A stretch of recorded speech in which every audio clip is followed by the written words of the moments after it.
নম্বর হাদিস قال رسول الله صلى الله عليه وسلم من مات ولم يغزو ولم يحدث به نفسه مات على شعبة من النفاق।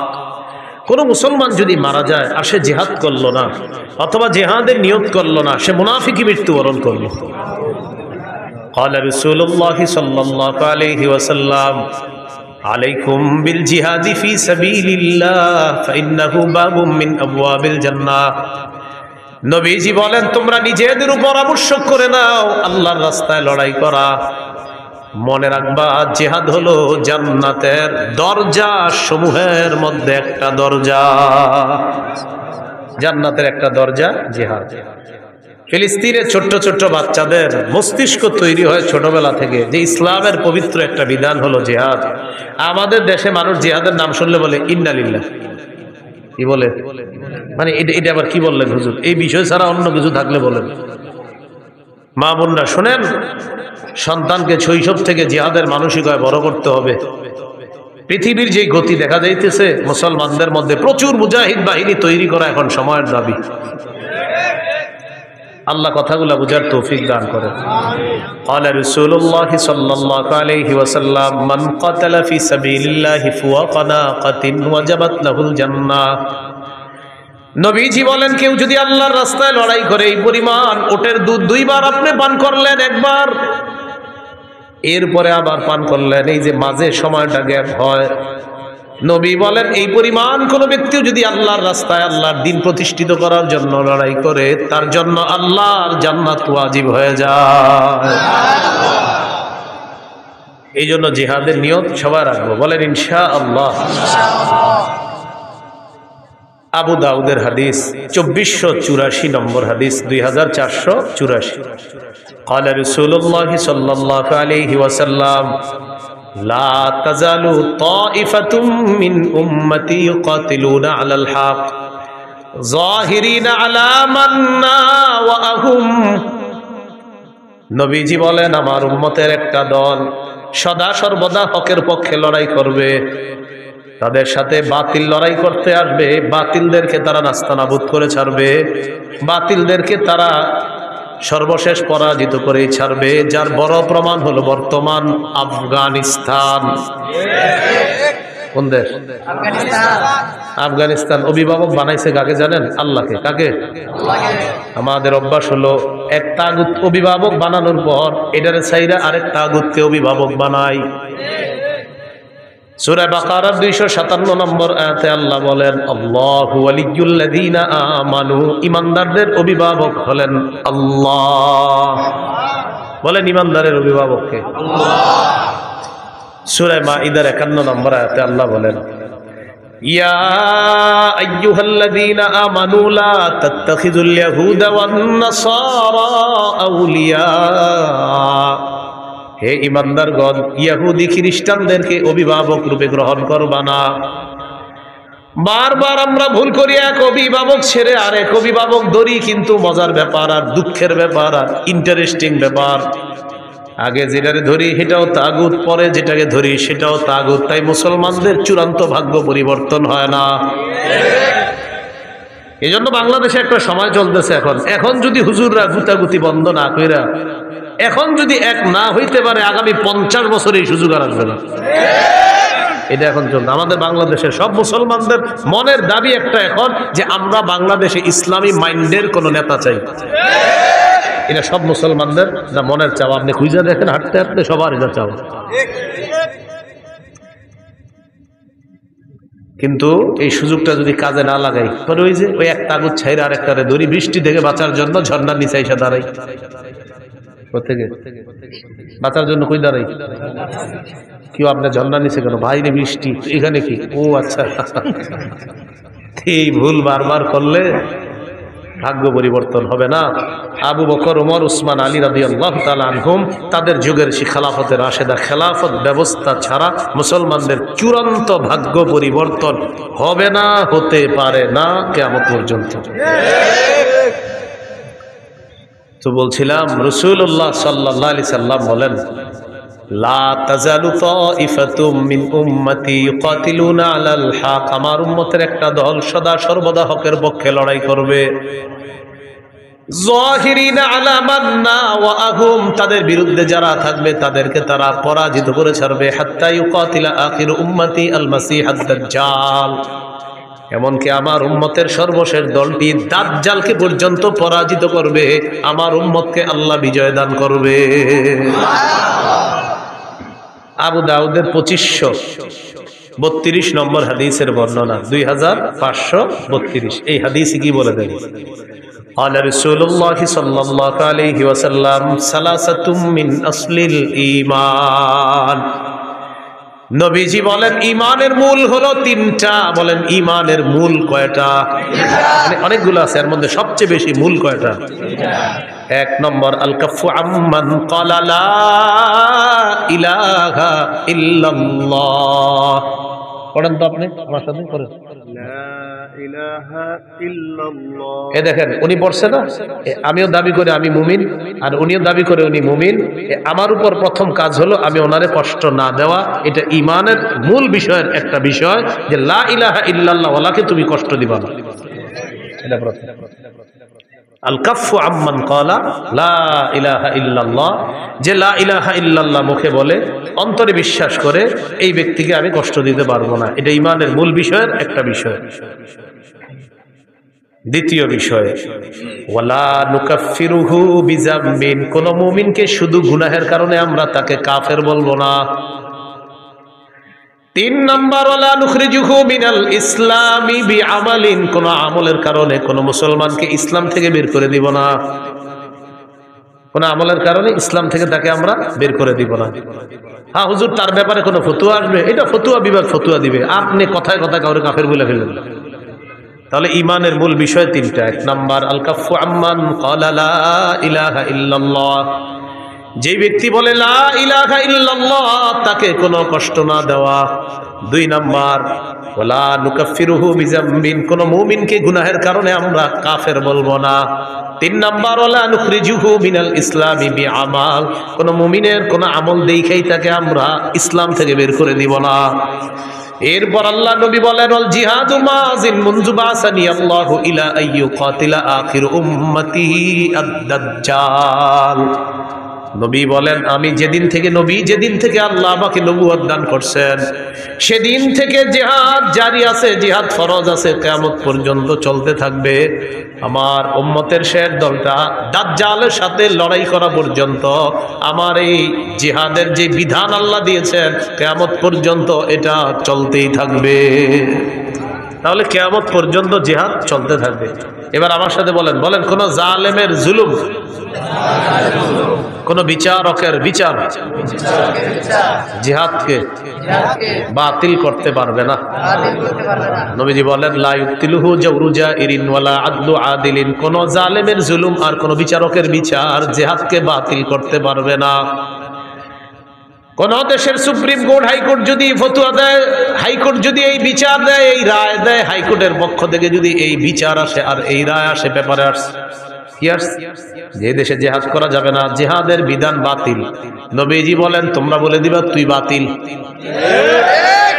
কারণ বিচারকের বিচার তো জিহাদ বাতিল করতে পারে না। তো কেউ যদি বলে জিহাদ বাতিল, আপনি বলবেন প্রিয় ভাইয়া আপনি বাতিল, প্রিয় বিচারক আপনি বাতিল, বলবে এটা কোনো কথা? বলবে আমাদের নবী বলছে আপনি বাতিল। কারণ আপনার বিচার জিহাদ এটা বাতিল করতে পারবে না। নবীর আল্লাহ যেদিন থেকে নবী বানাইছে কিয়ামত পর্যন্ত জিহাদের বিধান চালু থাকবে। আপনার মতো বিচারকের বিচার আর কোন জালেমের জুলুম কিয়ামত পর্যন্ত পবিত্র জিহাদকে বাতিল করে নাই, করতে পারবে না। আপনি করলেও হবে না, আপনি বাতিল হবে। এই হলো জিহাদের বিধান। আল্লাহ আমাদেরকে বুঝার তৌফিক দান করে। তবে ওই বিষয়টা গুরুত্বপূর্ণ। আমরা জিহাদ করব কখন?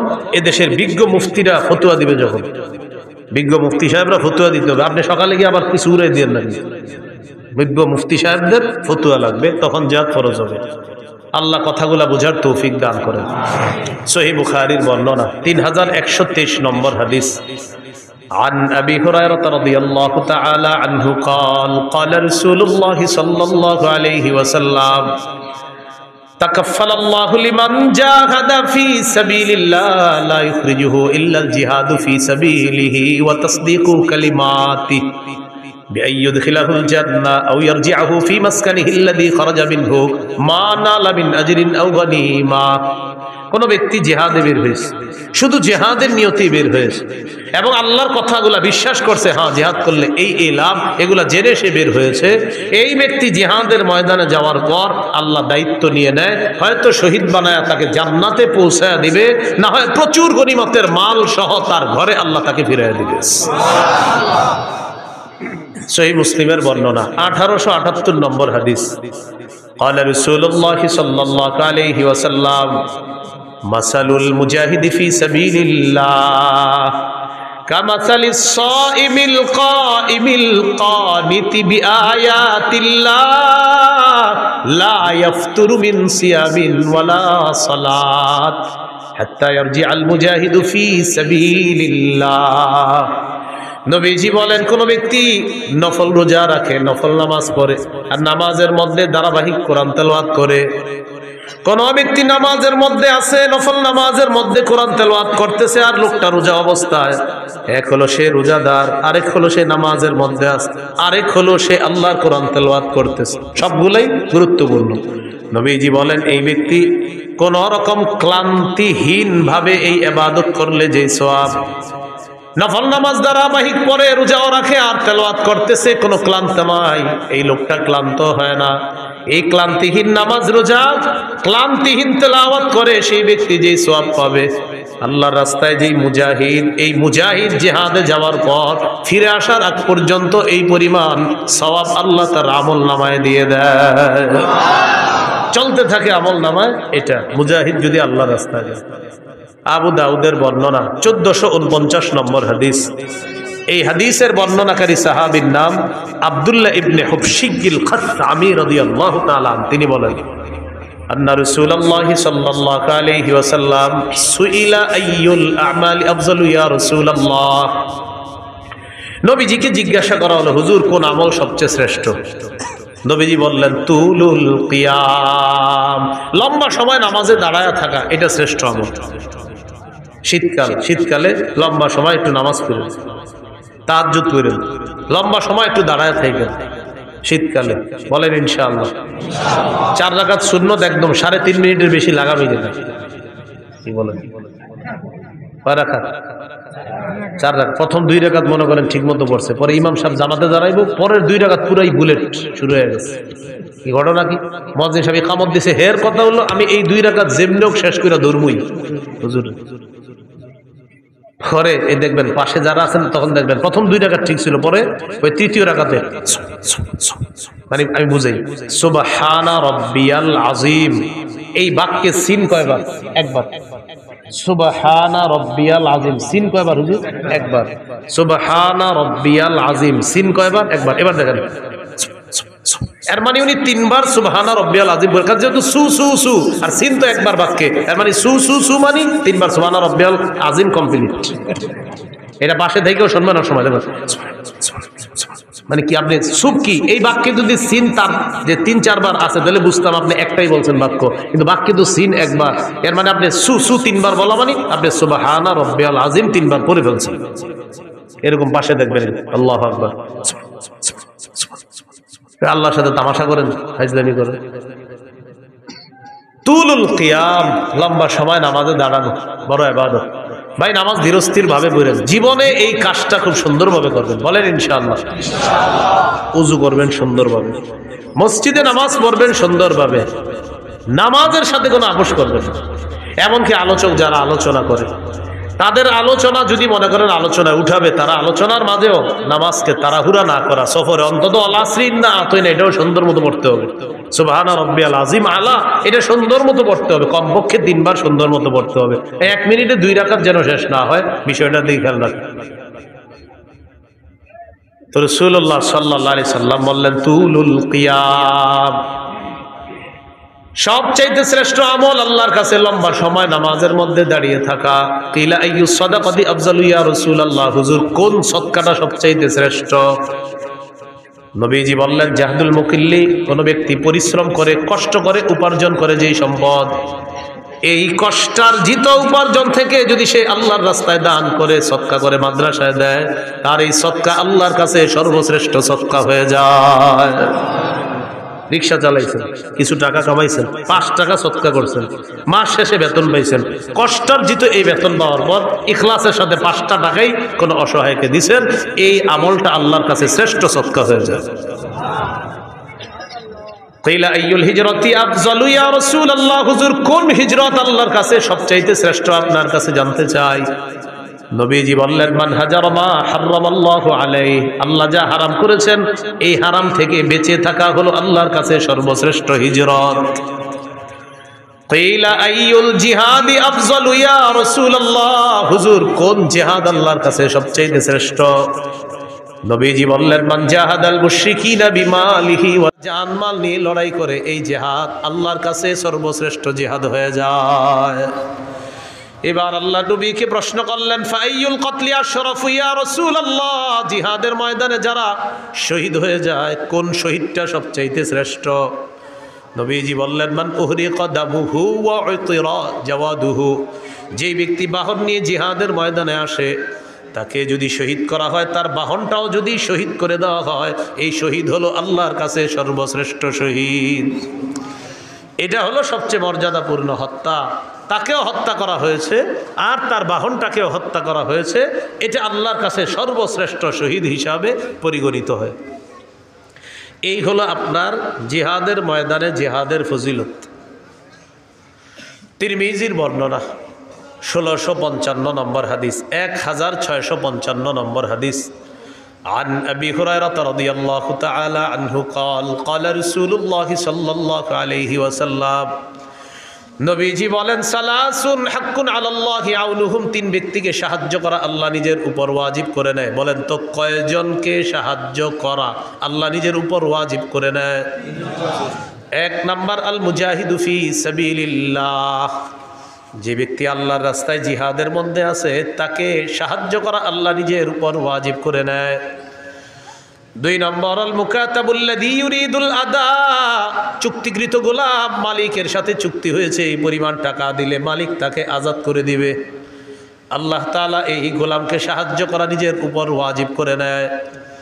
3 নম্বর আন নাকিহুল্লাযী ইউরিদুল আফাফা, কোনো ব্যক্তি যদি বিয়ের মাধ্যমে পবিত্র হতে চায় আল্লাহ তাআলা তাকে সাহায্য করা নিজের উপর ওয়াজিব করে নেয়। বিয়ের মাধ্যমে কি হতে চায়? পবিত্র। আপনার নিয়ত হলো আপনি বিয়ে করবেন, এই ওয়াজের পরে অনেকে গিয়ে বলবে হুজুর আমি তো নিয়ত করছি বিয়ের মাধ্যমে পবিত্র হবো, কই টাকা পয়সা তো আসতেছে না। আপনার নিয়ত পুরোটা আমারে বলেন নাই, আপনার নিয়ত অনেকগুলো আছে। 1 নম্বর নিয়ত, যেই মায়াটারে দেখবেন আপনি বিয়ের জন্য এই মেয়েটারে আপনার বাপেরও দেখাবেন বিয়ের আগে, এটাও আপনার নিয়তে আছে। বলেন বালেগা হুবো বধূকে বলেন, আবার বালেগা হুবো স্ত্রীকে শ্বশুরের জন্য দেখা সম্পূর্ণ হারাম। তো আপনার নিয়ত এটা যে আমার আব্বা দেখবে, যাই হোক আব্বা দেখছে, যাই হোক সবাই দেখার পরে সর্বশেষটা কি? আমেরিকা দুলাভাই থাকে, দুলাভাই যতক্ষণ পর্যন্ত হা না বলবে বিয়ের ব্যাপারে হা হবে না। তো সর্বশেষ কন্যা পক্ষরে জানানো হবে আমার দুলাভাই আমেরিকা আছে, উনি হ্যাঁ বললে হ্যাঁ, কারণ বিয়েটা তো আর দুলাভাই করবে, এই জন্য দুলাভাই ছবিটা দেখবে, দেখার পর দুলাভাই যদি বলে হ্যাঁ, নির্লজ্জ আর বেহায়ার মতো নিজের বউয়ের ছবিটা বন্ধুদেরকে আর দুলাভাইয়ের কাছে পাঠায়, এত বেহায়া আর বেশরম। তো দুলাভাই ছবি দেখে, দেখার পর দুলাভাই বলবে নাক কেমন, কান কেমন, চোখ কেমন, তারপর তিনি বলবে হ্যাঁ অথবা না, কারণ বিয়েটা তার দুলাভাইয়ের সাথেও হবে, তার সাথেও হবে। নির্লজ্জ কোথাকার, বেহায়া কোথাকার, হারাম কাজ করে আবার বলে উনি বললেই হবে। এইভাবে বলার পরে অনেকের লজ্জা হবে না, দেখবেন অনেকে এখনও দেখেন পাঠাইতেছে মোবাইলে।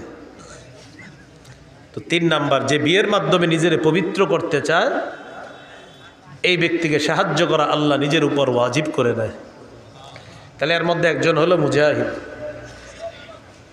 তিরমিজির বর্ণনা 56 নম্বর হাদিস, 1656 এই হাদিসের মধ্যে আছে عن أبي هريرة رضي الله تعالى عنه قال قال رسول الله صلى الله عليه وسلم নবীজি বলেন লা ইউকলাবু আহাদুন ফি সাবিলিল্লাহ ওয়াল্লাহু আ'লামু বিমা ইউকলাবু ফি সাবিলিহি ইল্লা জাআ ইয়াউমাল কিয়ামাতি ওয়াল লাউনু লাউনুদ দাম ওয়ার রিহু রিহুল মিস। কোনো ব্যক্তি যদি জিহাদের ময়দানে যায় আঘাতপ্রাপ্ত হয়, আঘাতপ্রাপ্ত হওয়ার পর কিয়ামতের ময়দানে এই লোকটা এমন অবস্থায় উঠবে, তার যে আঘাতের জায়গায় আঘাতের কারণে তার রং হবে রক্তের রং, আর সেখান থেকে মেশক আম্বরের ঘ্রাণ বের হবে। তাহলে গেল জিহাদ, জিহাদের ময়দান। এবার বলেন শহীদ, বলেন শহীদ, বলেন আল্লাহ তাআলা যদি কখনো আমাকে তৌফিক দান করে, সবাই বলেন আমি আল্লাহর পথে শহীদ হব ইনশাআল্লাহ।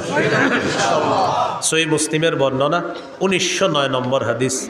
قال رسول الله صلى الله عليه وسلم من سأل الله الشهادة بصدق بلغه الله منازل الشهداء وإن مات على فراشه। এলাকার নাম কি? ফুলতলা। এই ফুলতলার একজন নিয়ত করছে, আল্লাহ আপনি যদি আমারে কখনো সুযোগ দেন আমি শহীদ হব। কোন এলাকার? ফুলতলা। তো নিয়ত করছে আল্লাহ সত্যি আমি শহীদ হব, নিয়ত করছে। সে যদি তার ঘরের বিছানায়ও মারা যায় আল্লাহ তাকে শহীদদের মর্যাদায় পৌঁছায় দিবে। তিরমিজির হাদিস 1661 নম্বর হাদিস। বাস হয়ে গেছে তো 1661 নম্বর হাদিস তিরমিজির এই হাদিসের মধ্যে আছে। قال رسول الله صلى الله عليه وسلم ما من أحد من أهل الجنة يسره أن يرجع إلى الدنيا غير الشهيد। নবীজি বলেন জান্নাতের মধ্যে যারা থাকবে তারা কেউ দুনিয়ার মধ্যে আসতে চাইবে না, শুধু শহীদ জান্নাতের মধ্য থেকে দুনিয়াতে আসতে চাইবে। কে? শহীদ। শহীদ ছাড়া আর কেউ আসতে যাবে না। কেন? নবী বলেন ফাইন্নাহু ইয়ারজিউ ফাইন্নাহু ইউহিব্বু আন ইয়ারজি'a ইলা দুনিয়া। শহীদ দুনিয়ার মধ্যে আসতে চায় এই কারণে ইয়াকুল হাত্তা উকতালা 10 মাররাত।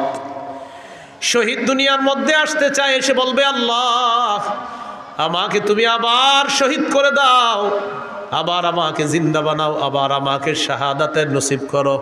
মাবুদ তুমি আবার আমাকে জিন্দা করো, আবার শহীদ হওয়ার তৌফিক দিয়ে দাও। এইভাবে যদি 10-12 শহীদ হতে হয় আল্লাহ আমি 10 বার শহীদ হতে রাজি আছি মাওলা। নবী বলেন কেন জানুনি? মিম্মা ইয়ারা বিম্মা আতাহুল্লাহু মিনাল কারামা। শহীদকে আল্লাহ যেই মর্যাদা দান করেন, যেই পুরস্কার দান করেন, এই পুরস্কারের আশায় শহীদ বারবার বলবে আল্লাহ আবার যদি জিন্দা হতাম, আবার যদি শহীদ হতাম, আবার যদি জিন্দা হতাম, আবার যদি শহীদ হতাম, তাহলে বারবার এই পুরস্কার আমি লাভ করতাম। শহীদ চাইবে, আমি বারবার দুনিয়াতে যাব, আবার শহীদ হব, আবার জিন্দা হব, আবার শহীদ হব। সহিহ বুখারীর বর্ণনা 2797 নম্বর হাদিস।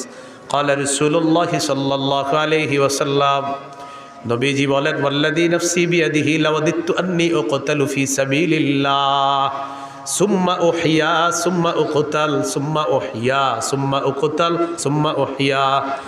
নবী বলেন আল্লাহর কসম আমার মন চায় আমাকে শহীদ করা হোক, আবার আমাকে জিন্দা করা হবে, আবার আমাকে শহীদ করা হবে, আবার আমাকে জিন্দা করা হবে, আবার আমাকে শহীদ করা হবে, আবার জিন্দা করা হবে, আবার শহীদ করা হবে।